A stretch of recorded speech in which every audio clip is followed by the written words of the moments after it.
Hello everyone, and welcome to our backyard. It's December 6th, and this is the time for our trees, our deciduous trees, to lose their leaves, and they are in the process of it right now. This is our Chinese tallow, and this is our bald cypress, and as you can see, their leaves are starting to turn. The bald cypress has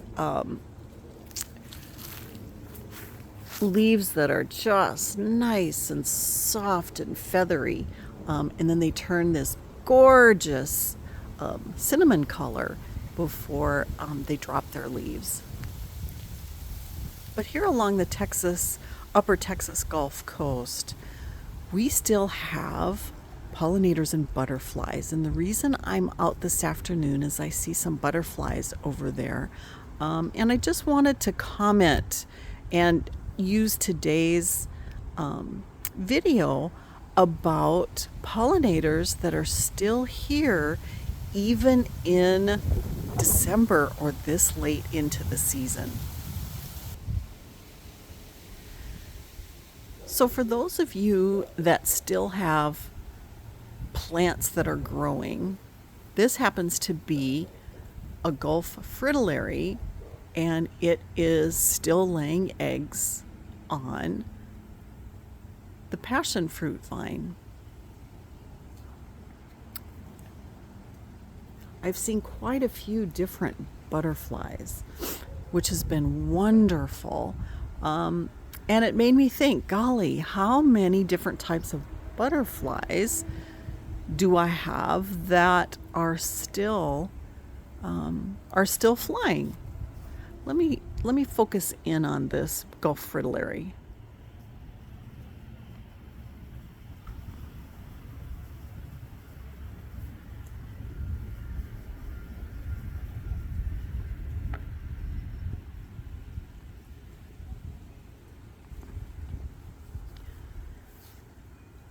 So one of the things that I wanted to do was take a look at my reference guide just to get an idea of the different types of butterflies that are still flying. So if you've seen my prior videos, you know that I have a reference guide of butterflies. It's actually a field guide that's laminated of butterflies of the Southeast Texas, upper Gulf Coast. And this has been really invaluable to me to identify butterflies. And so what I did is I went through and I looked at all the different butterflies that fly what's considered year-round. And I'm going to bring up this, and you'll notice the Gulf fritillary says it flies most of the year. And so I went through the field guide, and I just went to look to see, golly, well, how many different butterflies do I have still flying? And I was surprised at the numbers. So in the field guide for around here in my area, these are all the butterflies that fly year-round. There's an incredible number more that fly all the way through December, but I didn't want to write all those down because it was just a lot. Basically down here, we don't have butterflies really flying in January, and that's about it. So if you'll notice, the ones that I have a star by are the ones that I still have host plants to, which is interesting. So today I've seen sulfur butterflies, which are yellow, and I didn't get a chance to identify it to see what kind of sulfur it was. And of course, the Gulf fritillary I've seen a lot, but I've got these host plants for them. And the more host plants you have, the more you're going to see the butterflies in your yard. So why is that important? Well, it just gives an idea of what you need in your yard if you are still wanting to have butterflies and pollinators in your yards throughout the seasons, right in and along the Gulf Coast. And so we've got such a long growing season that we can host butterflies pretty much all year long.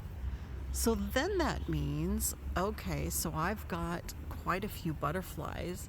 Now what am I going to do? Well, I need their host plants, but I also need nectar plants.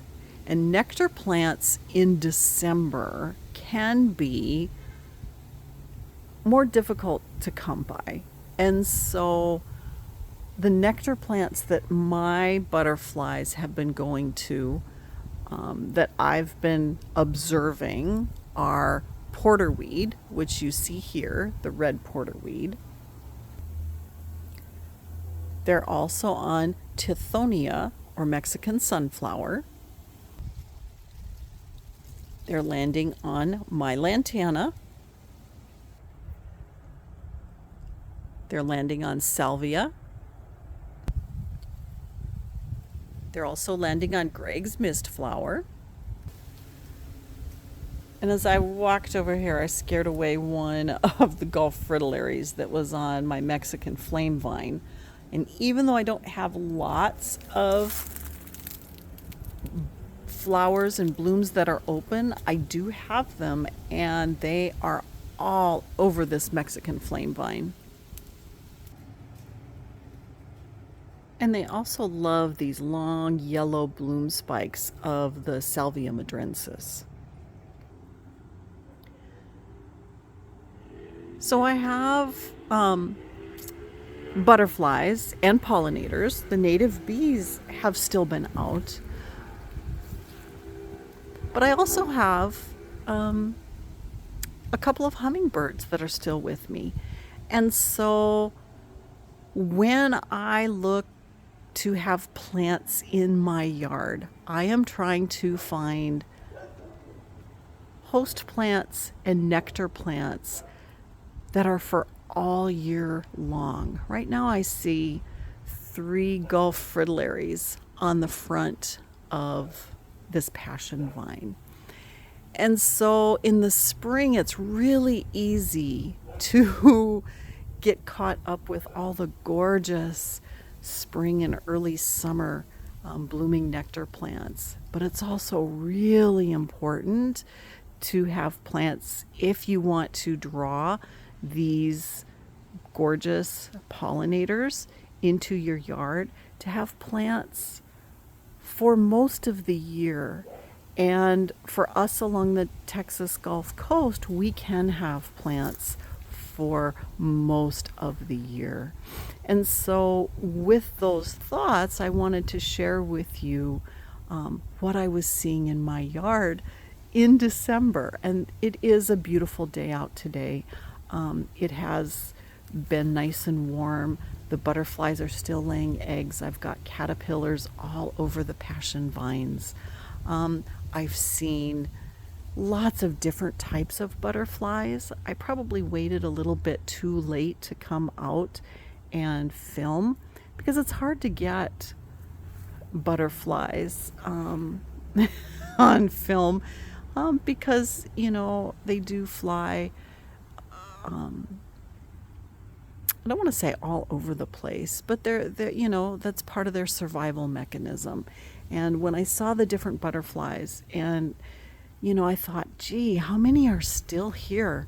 And when I did look at the list on how many fly most of the year, it made a whole lot of sense. So just food for thought, right? Some of our gardens are definitely winding down. My garden certainly is, but it's also important for me to leave up what is, even though it looks like it's not doing well. It's amazing how many caterpillars I see trying to find a place to pupate and create their chrysalis. And so I do leave, I see one going here. Let me show you this. I see a monarch caterpillar.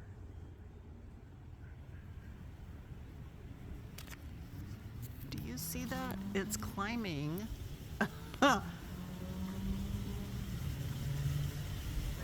along the vines.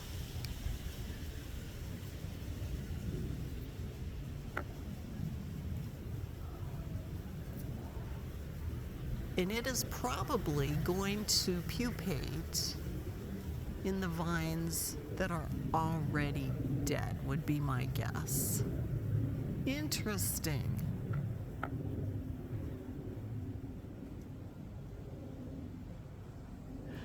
So one of the things about this time of year is I don't like looking at my plants that are already dead. So along these trellises are my cardinal climber, which is an annual, and this is normal for this time of year for this annual because it is done.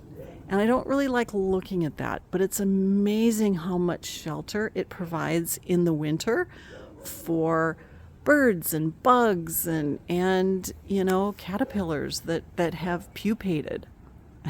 Fascinatingly. This is one of my bird feeding stations, and I'm going to get in closer. And this is a Gulf fritillary that has pupated or created its chrysalis on the pole. Let's see if I can get closer.